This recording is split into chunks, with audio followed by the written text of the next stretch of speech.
Assalamu alaikum. In this lecture, we would see how to write a memo, which is a short form of memorandum.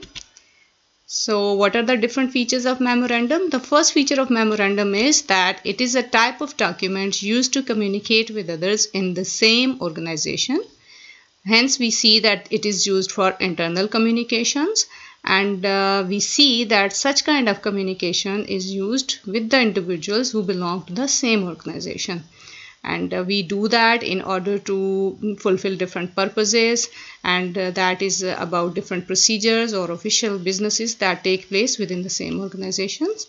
And a memo could be informational or instructional, that could be used to inform staff of upcoming events or to provide instructions, directions, or to broadcast internal changes.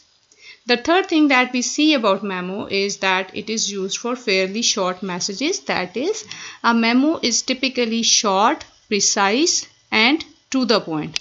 That is a short document and precise document, not a longer one.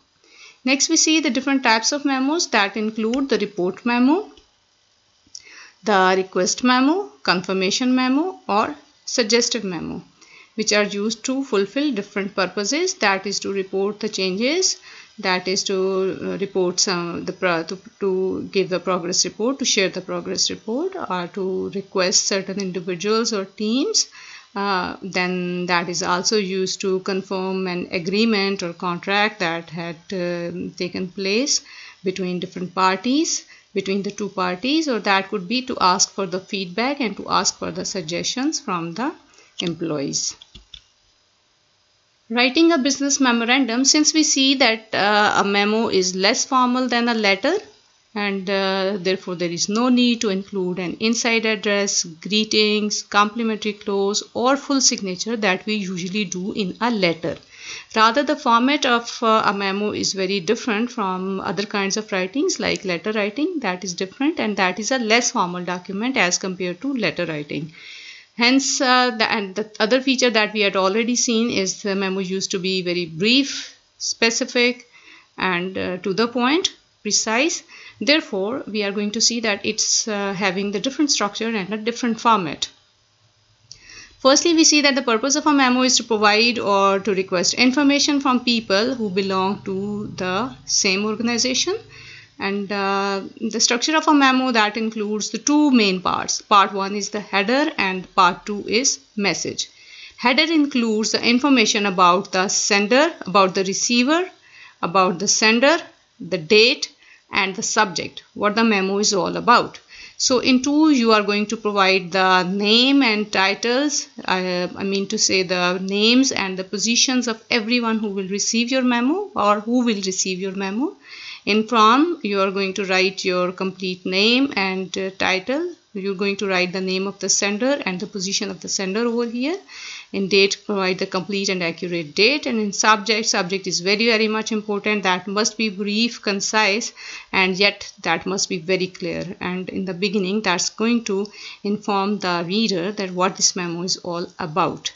Then moving to the second part, that is the message part. The message part, that includes the 3 parts: introduction, body, and conclusion. Definitely in the introduction, you would explain the purpose of writing this memo. In the body of the memo, you are going to provide the information that is required, and then in conclusion, you are going to summarize the whole information, or you could provide the possible recommendations, or you could inform about the possible action that would take place as a result of this memo. So here we have a look at the template. The other thing that I really wanted to mention over here is that the style of your memo writing, or the style of your memo must be very much positive. You must be writing in a positive manner, or at least you should be neutral. You must be polite, courteous, straightforward, friendly, and you must be tactful, and so as not to cause any resentment. So you need to keep in mind your reader, and you need to be courteous and considerate whenever you are writing a memo, and that must be a polite and positive. So again, we see here the template of the business memo, we see that you would write memorandum at the top, then you would write these headings: to, from, date, subject, and in front of these headings you're going to write in to, you would be writing down the names and positions of the individuals, of the receiver or receivers who would receive your memo, or the memo is meant for whom. And in from, you would write down the name and the position of the sender who is writing this memorandum, and date, and then subject. That briefly and concisely you would give a statement of that would announce that what is the purpose of writing this memo, or what this memo is all about.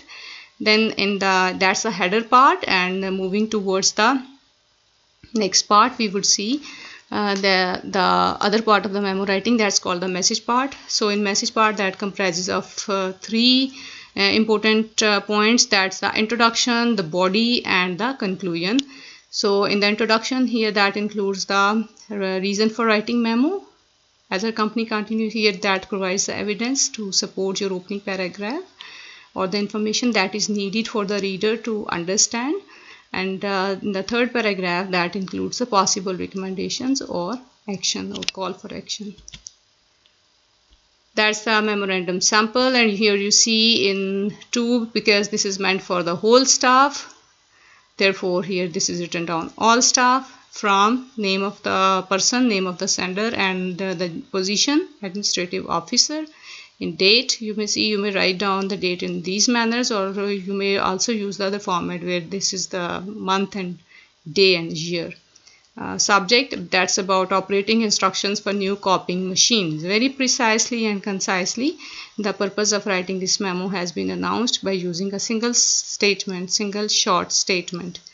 And in the message part, we see that introduction, this is briefly, the introduction provides the reason or the purpose of writing the memo, and a new photocopier has been installed in the general office. All staff are welcome to use it.